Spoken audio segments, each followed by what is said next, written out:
여러분 안녕하십니까? 남자는 어떻게 일어서는가의 저자 비뇨의학과 전문의 고재익입니다.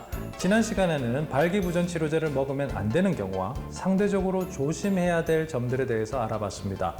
오늘은 이런 발기부전 치료제의 부작용과 예상 밖의 효능들에 대해서 이야기를 한번 해보도록 하겠습니다.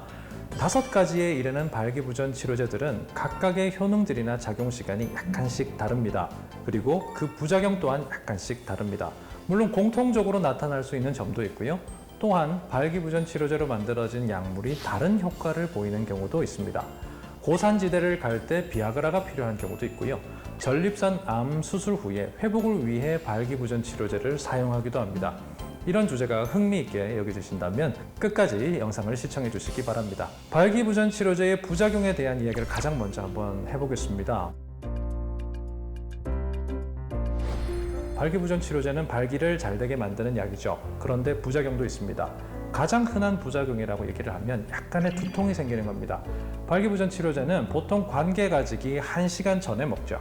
그런데 이 약을 먹고 나면 1시간이 지나서 발기만 잘 돼야 하는데 머리가 같이 아픈 사람들이 있습니다. 심하게는 발기는 하나도 되진 않고 두통만 생기는 사람들도 있습니다. 보통은 참을 만한 수준의 두통이라고 하는데 좀 심한 사람은 좀 많이 아프다고 말씀하시는 분들도 있어요. 그래서 그렇게 두통이 생기는 분들은 다른 종류의 발기부전 치료제를 사용해 봅니다. 두통이 있긴 하지만 발기력이 충분히 좋아졌다면 약을 반만 먹어보기도 합니다.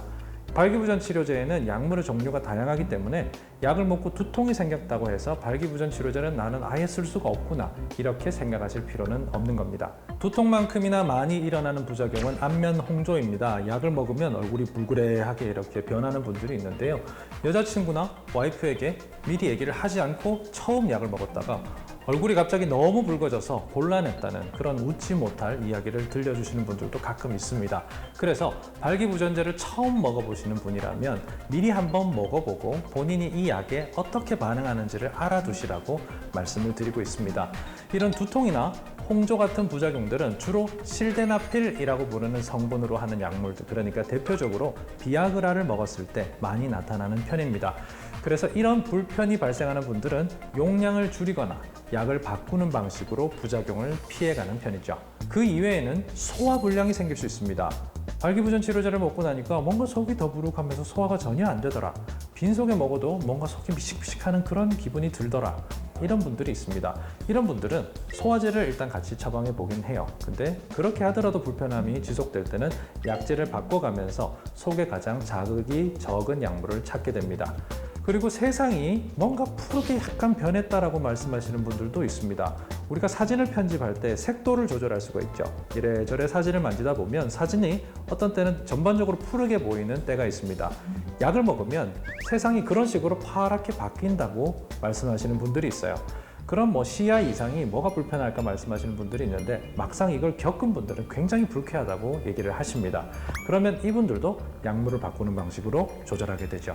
발기부전 치료제를 먹고 나서 허리가 아프다는 분들도 가끔 있습니다. 물론 발기부전 치료제를 먹어서 발기가 잘 되니까 열심히 성생활을 하고 나서 허리가 아프겠지 이렇게 생각할 수도 있습니다. 물론 그런 사람도 많겠죠. 그런데 저용량요법을 매일 하시는 분들 같은 경우에는 매일 관계를 가지는 건 아니잖아요. 그런데 이걸 먹고 나면 또 뭔가 허리가 아픈 느낌, 근육통 같은 게 생기는 걸 보고 나서 그 원인을 생각을 하게 됐습니다. 그래서 그 부작용을 연구해 보니까 타다라필, 즉 시알리스 계통의 약물을 먹었을 때는 허리 통증과 근육통이 종종 발생할 수 있다는 사실을 알게 된 거죠. 그래서 배뇨 기능과 발기를 동시에 개선하기 위해서 매일 약을 드시는 분들, 타다라필 저용량 매일요법을 하시는 분들 중에서 예전과 다르게 뭔가 몸이 찌뿌둥하고 근육통이 생긴다면 이건 약 때문일 수 있구나 하고 또 다른 매일요법 약물인 유데나필 제제로 한번 바꿔보는 것도 좋은 방법일 수 있겠습니다.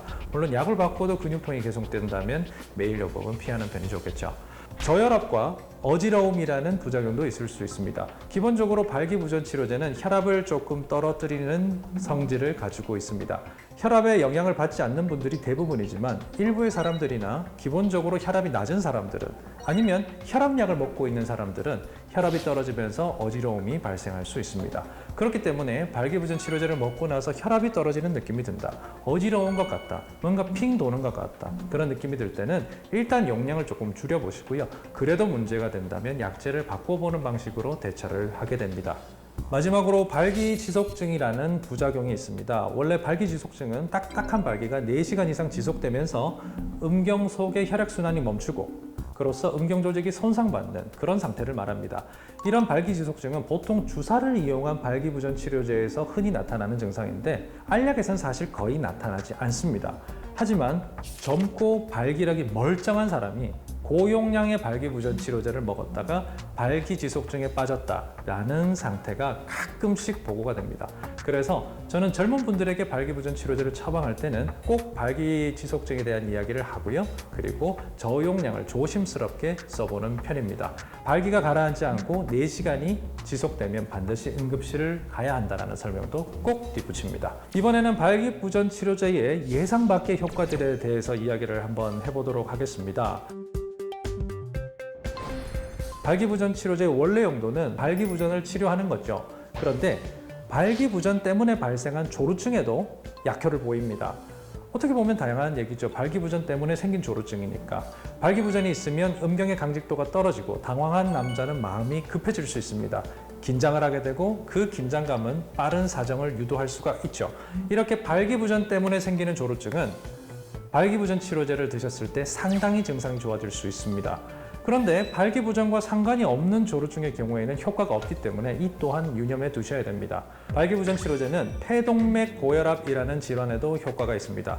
원래 비아그라가 발기부전 치료제가 아니라 고혈압 치료제로서 개발되다가 그 부작용이 발기라서 발기부전 치료제로 개발된 그런 약물입니다. 그래서 혈압을 조금 떨어뜨리는 그런 성질도 가지고 있는 거죠.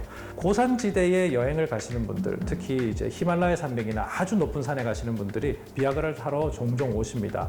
높은 고산지대에 가면 바로 이 폐동맥 고혈압과 비슷한 현상이 일어나는데 이때 비아그라를 먹으면 상당히 좋아지거든요. 타다라필이나 유데나필 같은 일부 발기부전 치료제들은 배뇨 기능을 개선해서 잔뇨감, 빈뇨, 야간뇨 같은 배뇨 증상을 좋게 만들기도 합니다. 전립선 비대증이 있는 사람들은 보통 알파 차단제라는 약물을 먹는데요. 우리가 시알리스와 자이데나라고 부르는 타다라필과 유데나필 성분을 저용량으로 꾸준히 먹게 되면 저용량 정도의 전립선 비대증 약의 효과를 그대로 보여주더라 라는 연구 결과가 알려지면서 발기도 잘 되고 오줌도 잘 누게 해주는 그런 약이라는 타이틀을 가지고 널리 사용되고 있습니다. 마지막으로 혈액순환에 도움이 된다는 이유로 발기부전 치료제를 먹는 사람도 적지가 않습니다. 예전에는 사실은 발기부전 치료제를 먹으면 혈액순환이 잘 되잖아요. 환자분들이 이런 말씀을 하시면 저는 그 약이 뭐 이렇게 저렇게 좋은 약인 건 맞는데요. 그 혈액순환까지는 아닙니다. 이렇게 제가 대답을 했었어요. 그런데 발기부전 치료제가 음경혈관을 확장시켜주는 그 효과가 우리 몸 전체 혈관에도 어느 정도는 영향을 미쳐서 전신적인 혈액순환에도 도움이 된다는 이야기가 의사들 입에서, 그것도 심지어 대학 교수들 입에서도 조금씩 들리고 있습니다. 특히 당뇨가 심한 사람들이 혈관 건강이 나빠지면서 발기부전을 겪을 때는 이런 사람들에게 저용량 발기부전 치료제가 참 도움이 될 수 있다, 이런 이야기가 자꾸 나오고 있어요. 그래서 이제 시알리스 5ml 같은 경우에는 외국에서는 부자들의 아스피린이다, 이렇게 불리기도 합니다. 자, 이렇게 좋은 효과를 잔뜩 소개하고는 부자들의 아스피린이라고 불러버리면 다소 사실 위화감이 생길 수 있습니다. 하지만 한국에서는 그럴 필요가 없습니다. 한국에서 만든 복제약 같은 경우에는 한 알에 1,500원 수준까지 내려왔거든요. 사실 한 알에 1,500원이면 그것도 비싸다 생각하실 수 있습니다. 그렇지만 여러분, 담배가 한 갑에 5,000원입니다. 매일 담배를 한 갑 피우시면서 발기력이 떨어진 사람이 한 분 있다고 생각해 봅시다. 이분이 담배를 끊고 약을 챙겨 드신다고 생각을 하면 발기력을 되찾을 수 있겠죠. 두 번째로 혈액순환이 좋아집니다. 세 번째로 소변을 잘 누는 전립선 건강도 얻을 수 있죠. 약값 1,500원은 거저 생기는 데다가 3,500원이 남아돕니다. 그러니까 담배를 피우면서 발기부전을 겪고 있다면 담배를 끊으시고 매일 요법 제제를 한동안 드셔보시는 건 어떨까요? 평생 약을 먹긴 싫으니까 규칙적인 운동과 매일 요법을 함께 한다면 언젠가는 이 약조차도 끊을 수 있을 것입니다. 자, 어떠세요? 발기부전 치료제에 대한 지금까지의 이야기, 약물의 효과에 대한 이야기만 들어보셨지 그 부작용이나 예상 밖의 효과들은 처음 들어보시는 분들도 많을 겁니다. 처음 접해보시는 만큼 여러분들의 삶에 유용하고 유익한 지식이 됐기를 바랍니다. 저는 비뇨의학과 전문의 고재익이었습니다. 여러분, 다음 시간에 다시 뵙겠습니다. 감사합니다.